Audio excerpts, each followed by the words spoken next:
The Wyoming sky stretched endlessly above the dusty plains, painted in shades of amber and rust, as the sun began its descent toward the horizon. The air carried the familiar scent of sagebrush and dried earth, a smell that had become as much a part of Jake Morrison as his weathered hands and sun-beaten face. At 52, he had spent the better part of 3 decades working this land, watching seasons change and cattle grow fat on the sparse grass that somehow managed to thrive in this unforgiving landscape. Jake guided his horse, Thunder, along the fence line that bordered Highway 287, checking for breaks in the wire that might let his cattle wander onto the road. It was a routine he'd performed countless times, a solitary ritual that suited his temperament perfectly.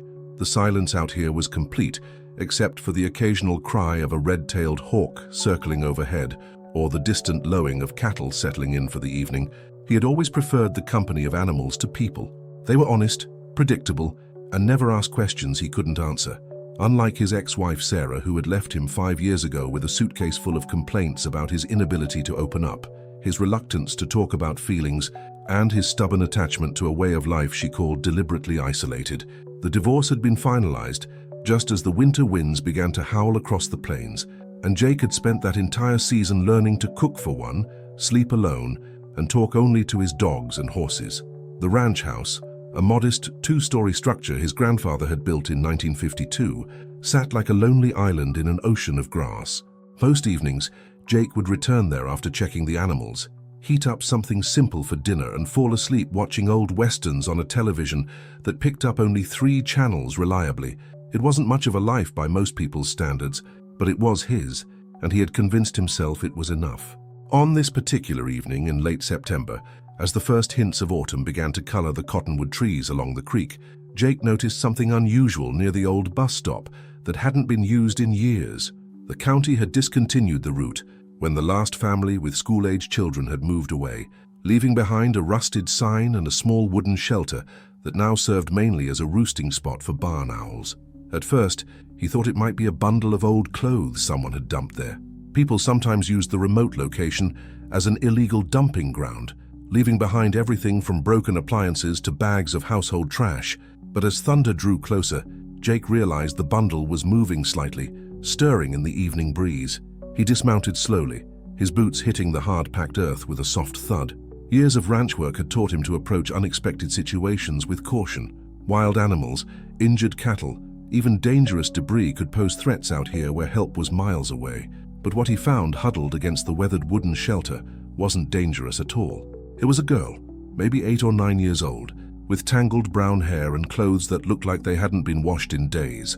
She was awake but barely responsive, her large dark eyes tracking his movement with a mixture of fear and exhaustion that made something twist uncomfortably in Jake's chest. "Hey there," he said softly, crouching down to her level but maintaining a respectful distance. "You okay, sweetheart?" The girl didn't answer, but she didn't try to run either. She simply stared at him with those enormous eyes, clutching a small backpack that looked like it contained everything she owned in the world. Her lips were chapped from dehydration, and Jake could see the tracks where tears had cut clean lines through the dust on her cheeks. "What's your name?" Jake tried again, his voice gentler than he'd used in years. "Are you hurt?" Still no response, but the girl's gaze shifted to Thunder, who was standing patiently nearby. Something in her expression softened slightly when she looked at the horse, and Jake filed that observation away. "I'm Jake," he said, settling more comfortably into his crouch. "That's my horse, Thunder. We live just over that hill there." He gestured toward his ranch house, barely visible in the distance. "Are you hungry?" At the mention of food, the girl's stomach audibly rumbled, and she wrapped her thin arms around her middle as if trying to quiet it. Jake could see that she was wrestling with something internal, want warring with caution, need battling with fear. "Listen," Jake said, making a decision that surprised him even as the words left his mouth. "I've got some leftover chicken and mashed potatoes back at the house. Good food, nothing fancy, but it'll fill you up. And I've got a phone if you need to call someone." The girl's expression flickered at the mention of calling someone, and Jake caught a flash of something that looked like panic. He filed that away too, along with the obvious signs that she'd been on her own for more than just a few hours. Her clothes were dirty but not torn, suggesting she'd been careful to avoid dangerous situations. Her backpack was packed efficiently, like someone had taught her how to travel light. But most telling of all was the way she held herself, alert, watchful, ready to run at the first sign of real danger. "I'm not going to hurt you," Jake said and meant it. "I'm just a rancher who lives alone with too much food and not enough company. If you want to come with me for dinner, that's fine. If you want to stay here, that's fine too, but it's going to get cold tonight and there are coyotes around here that might not be as friendly as I am." For a long moment, they simply looked at each other. Jake found himself remembering his own childhood, growing up on this same ranch with parents who believed in hard work, simple meals, and taking care of those who couldn't take care of themselves. His mother would have already scooped this girl up and carried her home, no questions asked. His father would have quietly started making phone calls to find out where she belonged. But Jake was neither of his parents, and this wasn't the 1970s anymore. The world had become more complicated, more dangerous, more full of regulations and procedures that seemed designed to help, but often made things worse. Still, looking at this small, lost child, Jake knew he couldn't just ride away and pretend he'd never seen her. Finally, the girl nodded once, barely perceptibly. She stood up slowly, shouldering her backpack with the practiced ease of someone who'd done it many times before. Jake stood as well, keeping his movements slow and non-threatening. "Can you ride?" he asked, nodding toward Thunder. Another small nod. "Good. Let's get you home then." As Jake helped the girl up onto Thunder's back, settling her securely in front of the saddle horn, he found himself wondering what exactly he was getting himself into. The smart thing would be to take her straight to the sheriff's office in town, let the authorities handle whatever situation had brought her to his remote corner of Wyoming. But something about the way she relaxed slightly once she was seated on the horse, the way her small hands instinctively found the right grip on the saddle horn, made him think that maybe the smart thing wasn't necessarily the right thing, at least not yet. The ride back to the ranch house was quiet, except for the rhythmic sound of Thunder's hooves and the evening calls of meadowlarks settling into the grass. Jake found himself acutely aware of the small presence in front of him, this unexpected responsibility that had literally appeared out of nowhere to disrupt his carefully ordered solitude. As they crested the hill and the ranch house came into view, its windows glowing warmly in the gathering dusk, Jake realized that for the first time in years, he wasn't returning home alone. The thought should have made him nervous, should have sent him into the kind of anxious spiral that had driven Sarah away. Instead, it filled him with something he couldn't quite name, a sense of purpose, perhaps, or simply the novel feeling of being needed by someone other than his animals. Whatever happened next, Jake Morrison's life had just taken a turn he never could have anticipated. And despite his natural inclination toward caution and solitude, he found himself almost looking forward to finding out where this unexpected path might lead. The ranch house kitchen hadn't seen a proper meal prepared for company in over 5 years. Jake realized this as he stood in the doorway, seeing the space through the eyes of his unexpected guest. The girl sat at the small wooden table his grandfather had built, her backpack clutched tightly in her lap, dark eyes taking in every detail of the room with the careful attention of someone who'd learned to assess new environments quickly. The kitchen was clean but sparse. Functional cabinets painted white sometime in the 1980s, a gas stove that had seen better decades, and a refrigerator covered with nothing more personal than a feed store calendar and a few unpaid bills held down by magnets. It was the kitchen of a man who ate to survive rather than for pleasure, who saw cooking as a necessary chore rather than an art. "You can put your bag down," Jake said gently, opening the refrigerator to survey his options. "It'll be safe here." The girl's grip on the backpack tightened almost imperceptibly. Jake pretended not to notice, pulling out a container of leftover fried chicken and a bowl of mashed potatoes he'd made the night before.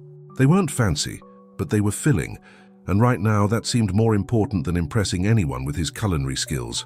"I'm going to heat this up," he said, spooning the potatoes into a pot and adding a splash of milk. "There's a bathroom down the hall if you need it. Clean towels in the cabinet." The girl nodded but didn't move from her chair. Jake busied himself with reheating the food, acutely aware of how strange it felt to have another person in his space. The silence stretched between them, not uncomfortable exactly, but heavy with unasked questions and unspoken concerns. "I've got some apple juice," Jake offered, opening a cabinet to reveal a modest collection of beverages, or milk, if you prefer. "Apple juice, please," the girl said, her voice barely above a whisper. It was the first time she'd spoken, and Jake felt a small surge of something that might have been relief or victory. Her accent was purely American, no regional dialect he could identify, which told him nothing about where she might be from. Jake poured the juice into a clean glass, set it in front of her, and returned to the stove. The chicken was warming in the oven, filling the kitchen with the homey scent of herbs and comfort food. He'd learned to cook from his mother, who'd believed that good food was one of the fundamental expressions of caring for others. It had been a long time since he'd had anyone to care for besides himself and his animals. "What's your name?" Jake asked again, stirring the potatoes as they heated. "I told you mine seems only fair." The girl took a sip of juice, considering. "Emma," she said finally. "Emma." Jake tested the name, finding it suited her somehow. "That's a nice name. How old are you, Emma?" 9. Another pause.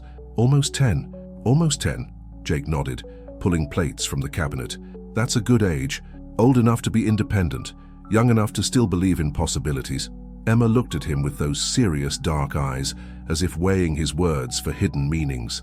Jake got the distinct impression that she was older than her years in ways that probably weren't entirely healthy for a child. The food was ready.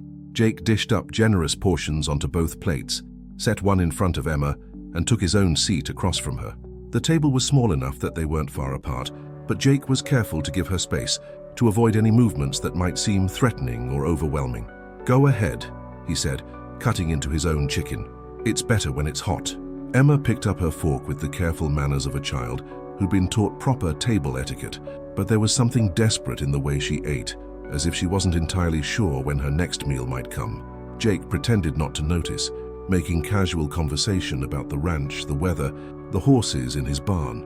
"Thunder's been with me for 8 years, he said, passing her the salt when she reached for it. "Found him at an auction, all skin and bones. Previous owner hadn't been taking care of him properly. Took months to get him healthy again. But now, he's the best horse I've ever had." Emma looked up from her plate. "He's beautiful," she said, and Jake heard genuine appreciation in her voice. "Does he like people?" "Some people. He's particular about who he trusts." Jake took a bite of potatoes, considering his words.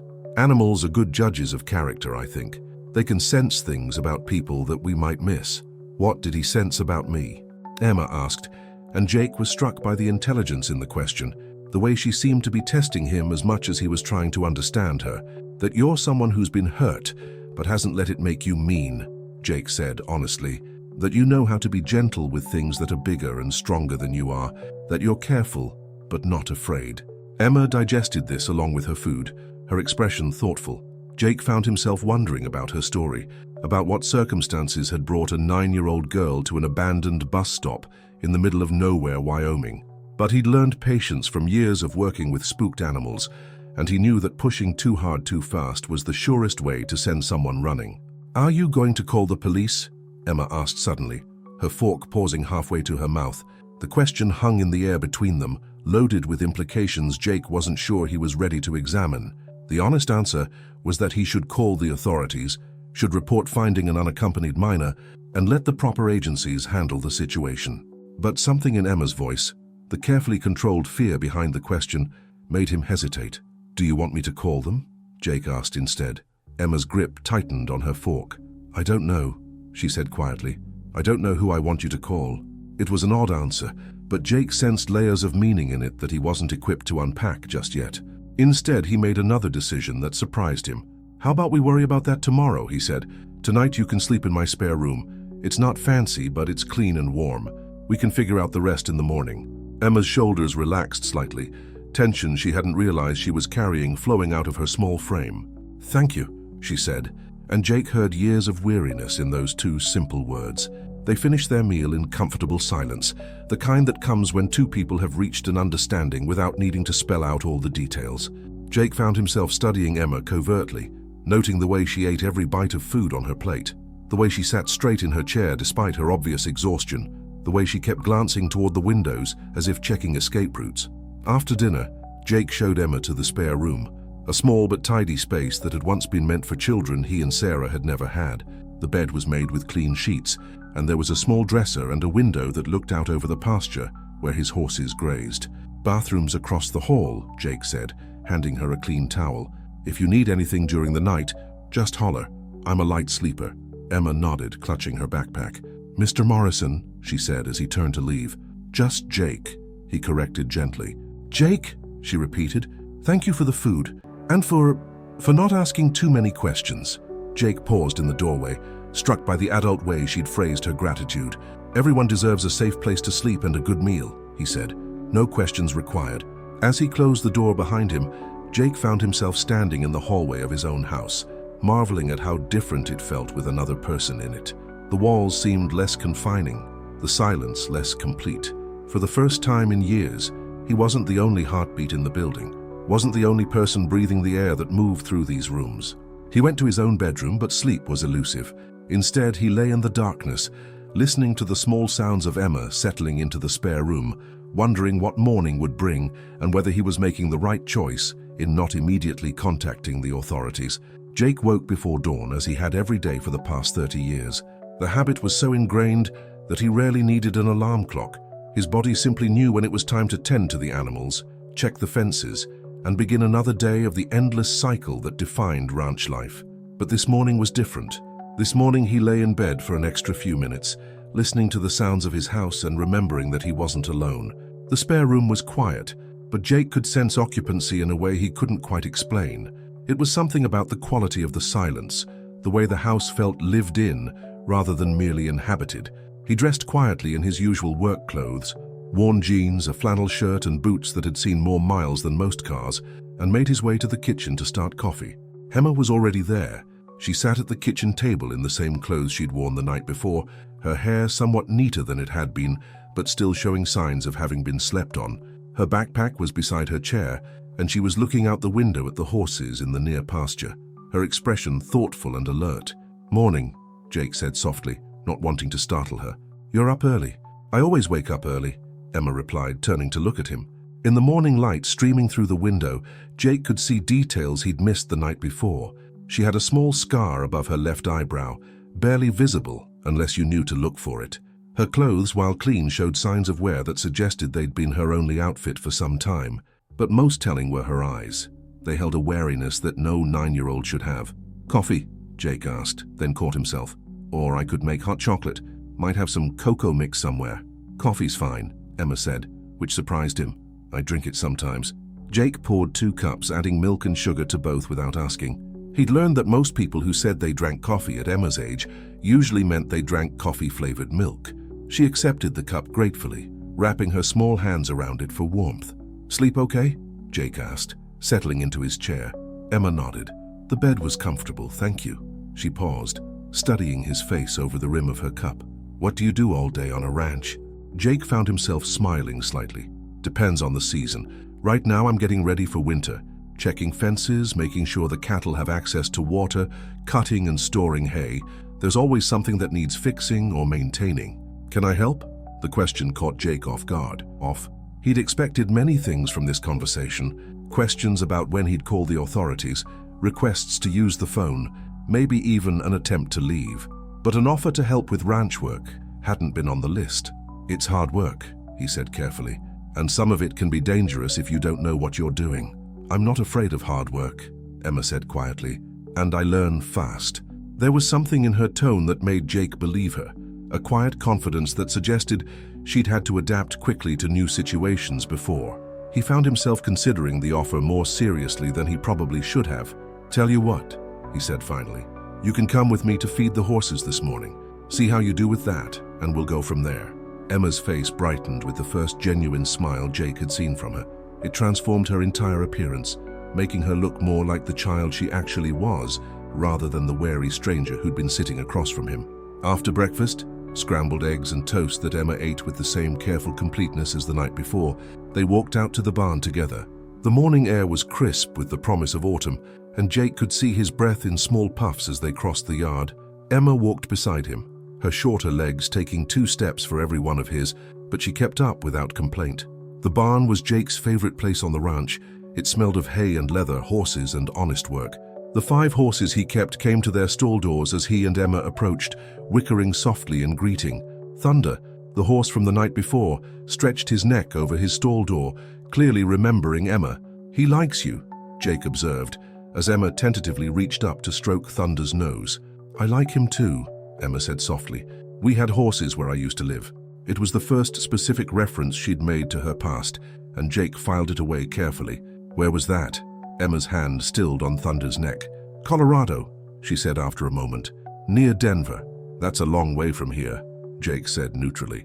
"How'd you end up in Wyoming?" The question hung in the air between them. Jake could see Emma wrestling with how much to reveal. her young face cycling through expressions of uncertainty, fear, and something that might have been hope. "My mom died," she said finally, the words coming out in a rush, as if she needed to say them quickly before she lost her nerve. 3 months ago, car accident. Jake felt something twist in his chest at the matter-of-fact way she delivered this devastating information. "I'm sorry, Emma. That's a terrible thing to lose your mum." Emma nodded, tears threatening at the corners of her eyes, but not falling.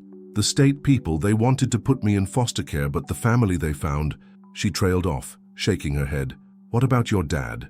Jake asked gently. "He left when I was little. Mom said he wasn't ready to be a father."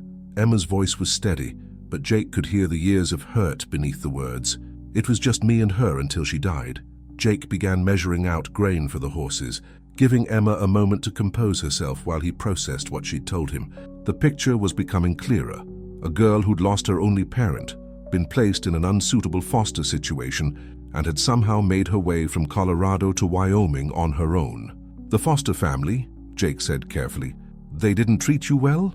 Emma's silence was answer enough.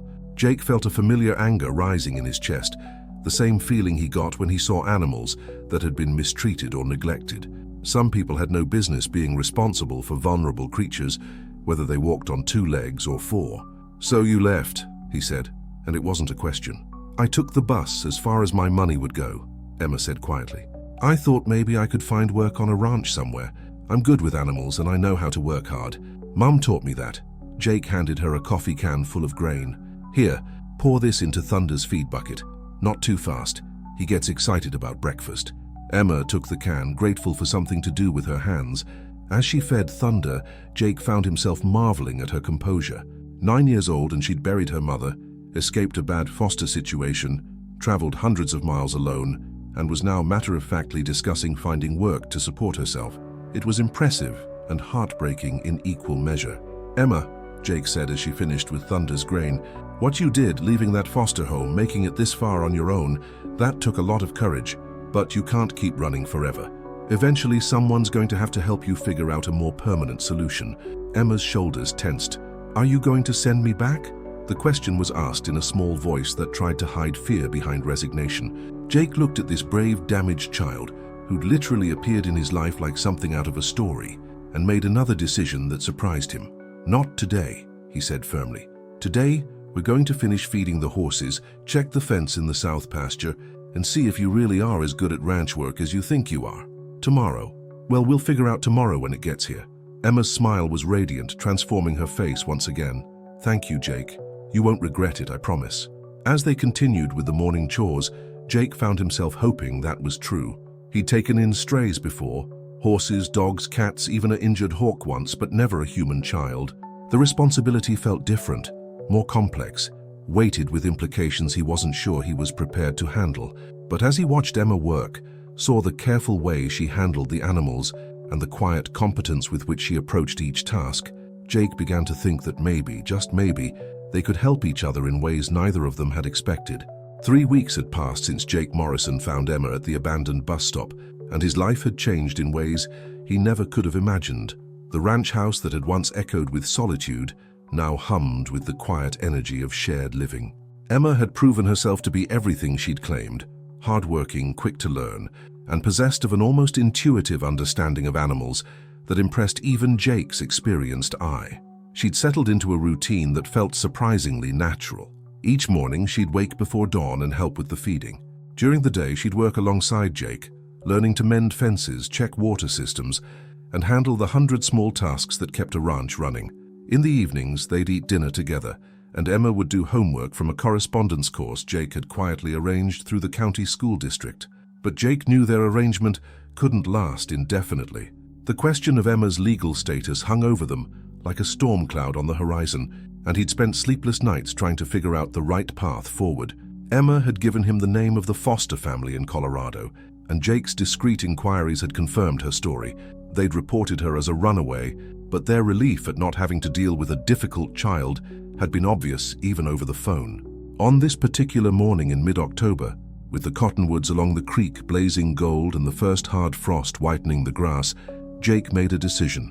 He found Emma in the barn, brushing Thunder with the meticulous care she brought to everything she did. "Emma," he said, settling on a hay bale nearby. "We need to talk."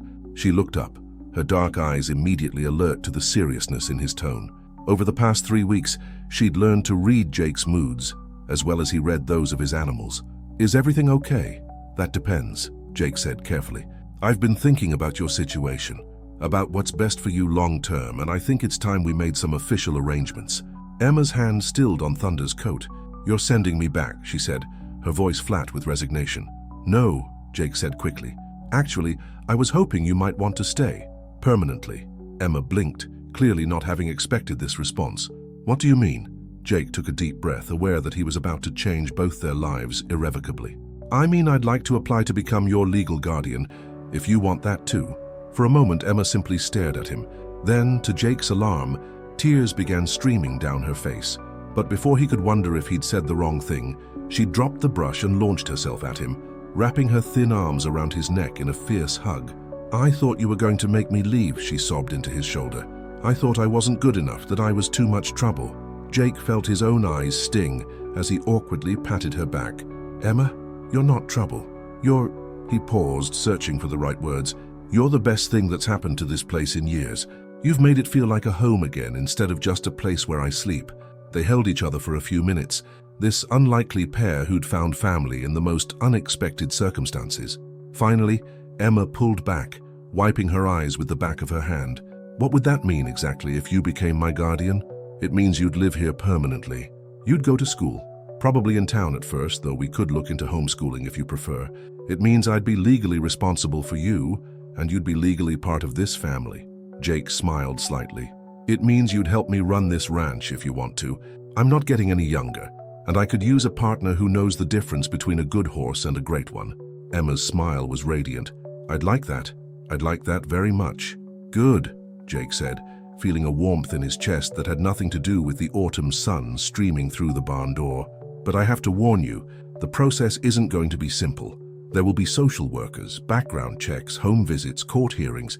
Some people might question whether a single man in his 50s is the right guardian for a 9-year-old girl."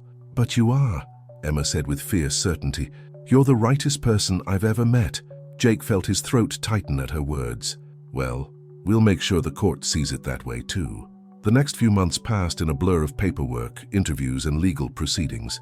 Jake hired a family attorney in Cheyenne who specialized in guardianship cases, and together they built a case that emphasized Emma's well-being and the stability Jake could provide. The social worker assigned to their case, a kind woman named Mrs.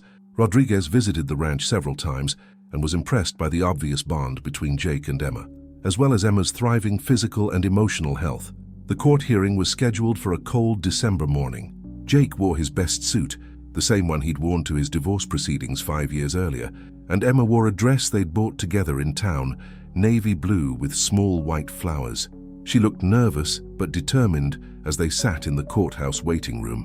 "What if they say no?" Emma whispered, her small hand finding Jake's larger one. "Then we'll appeal," Jake said firmly. "And if that doesn't work, we'll find another way. I'm not giving up on you, Emma, not ever." When their case was called, they stood before Judge Patricia Hawkins, a woman in her 60s with gray hair and kind eyes. She reviewed their file carefully, asked Emma several questions about her feelings and her life on the ranch, and listened to testimony from Mrs. Rodriguez about the suitability of the placement. "Mr. Morrison," Judge Hawkins said finally, "this is an unusual case. Typically, we prefer to place children with families that have been pre-approved through our foster care system. However, it's clear that Emma has thrived in your care, and it's equally clear that you've formed a genuine family bond." Jake held his breath, Emma's hand gripping his tightly.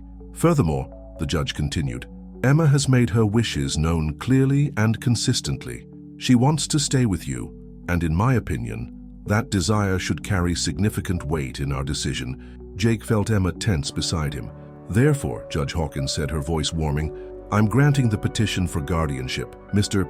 Morrison, Emma is now legally your ward, and you have full legal responsibility for her care and upbringing." The courtroom erupted in quiet celebration. Mrs. Rodriguez smiled broadly. The attorney shook Jake's hand, and Emma threw her arms around Jake's waist, tears of joy streaming down her face. 6 months later, on a warm spring evening with the Wyoming sky painted in shades of pink and gold, Jake stood on his front porch, watching Emma work with Thunder in the corral. She'd grown several inches and put on healthy weight, her hair now cut in a neat bob that framed her face beautifully. More importantly, the wariness had faded from her eyes, replaced by confidence and joy. "Dad," Emma called out. She'd started calling him that after the court hearing, and it still made Jake's heart skip. "Thunder's ready for a longer ride. Can we go check the creek tomorrow?" "Absolutely," Jake called back, marveling at how naturally the word Dad rolled off her tongue, how right it sounded in the evening air. As Emma continued working with the horse, Jake reflected on how dramatically his life had changed. The lonely rancher who'd once convinced himself that solitude was enough had discovered that family could appear in the most unexpected ways. Emma hadn't just changed his life, she'd completed it, filling spaces he hadn't even realized were empty. The ranch was no longer just a place where Jake Morrison lived and worked. It was home in every sense of the word, shared with the daughter he'd never expected, but couldn't imagine living without. And as the Wyoming wind carried the scent of new grass and wildflowers across the endless plains, Jake Morrison smiled, knowing that the best part of his story was just beginning.